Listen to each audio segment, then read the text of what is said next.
The blues, the calm, the breeze, the smiles.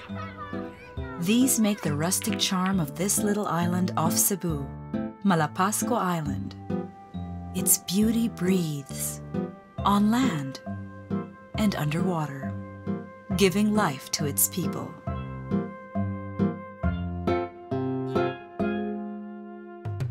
Ronel has been working at Malapascua Exotic Beach and Dive Resort for the past 16 years. Here he has worked his way up from being boat crew to receiving his dive training.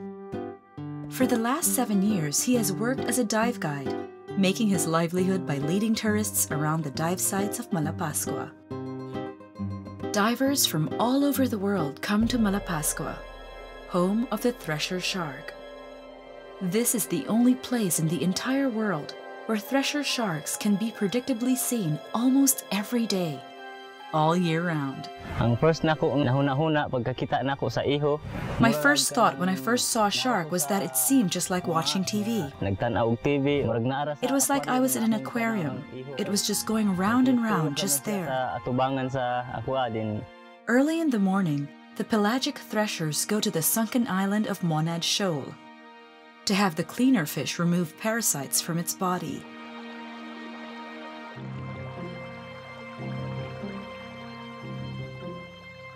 Harmless to humans, the thresher shark was named so because it whips its prey with its tail, literally threshing them. The tail cracks forward like a whip, generating a pressure wave that stuns or even kills the closest fish. That damages the internal swim bladder and sometimes even the bones of their prey.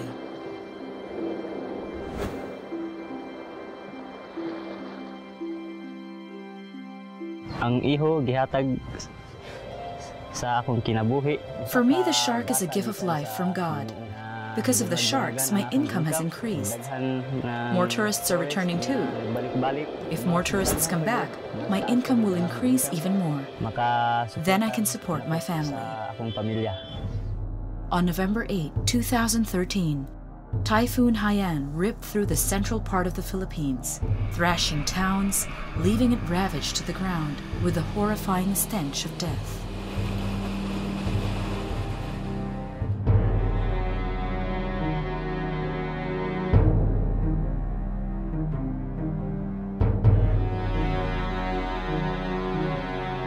Malapascua was directly in the destructive path of Haiyan.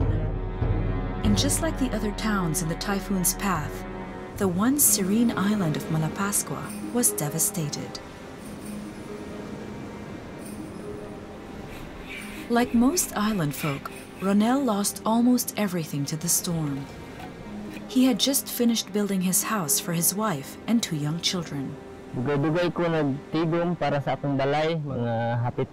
took me a long time to save for my house, maybe for almost a year. I would put away some savings every payday. If I had some left after buying food and water, I would buy more materials.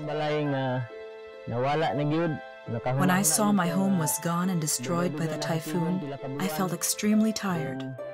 It took a long time to save, how many months, and the hardship of transporting all those other materials.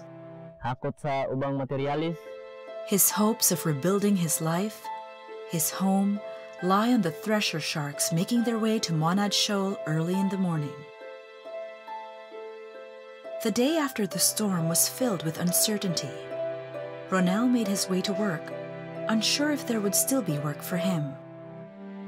Pag first atong may gibalita nga naay bagyo, ang akong una nga.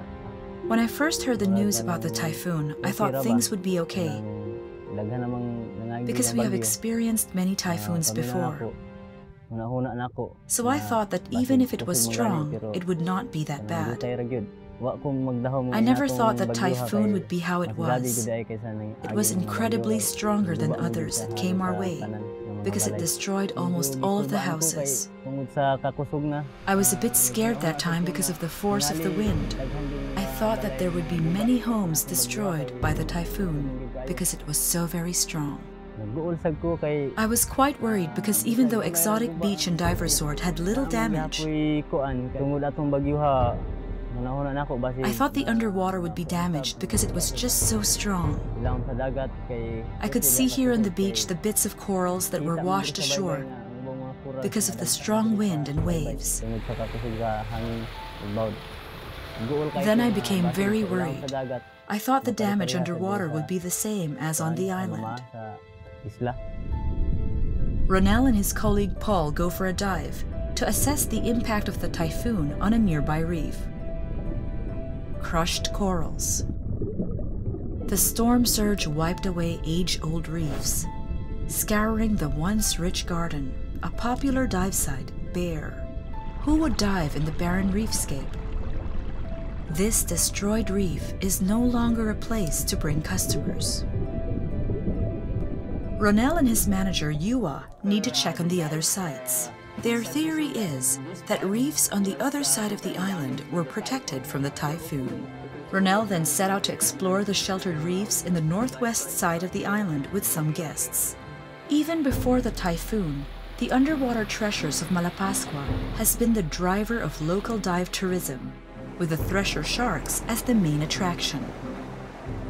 But without the reefs, marine life will not be sustained. This imbalance can cause a drop of nearly 70% of employment on the island. The view that greets Ronel is encouragingly colorful. Spectacular soft corals continue to flourish. Ronel then searches for resident wildlife. Between the corals is a pair of harlequin shrimps, keeping watch over their food supply. A blue starfish, which they will gradually consume, consigning the starfish to a slow but inevitable death. This flamboyant cuttlefish shows off his colorful display. And between the fragile branches of the Gorgonian fan, a tiny seahorse, the pygmy seahorse, no longer than 2 centimeters. There it is, just where he saw it before the storm.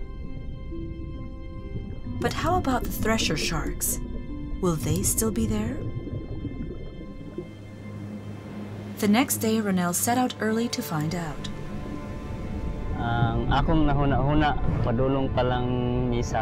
On our way to Monad, I was thinking that maybe there are no more sharks, that the corals in the sea would be destroyed. I became a bit worried, but at the same time excited to see what was under the sea. I wanted to check and really see for myself whether the sharks were there or not. I was apprehensive because maybe there would be no more sharks coming to this place to get cleaned. But I could still see that the small cleaner wrasse were still there, the small fish that cleaned the Thresher shark. As I was underwater, I was thinking that maybe it was really gone, because the sharks had not yet come. After a few minutes, the sharks suddenly arrived. When I saw the sharks, I breathed deeply. I was very happy.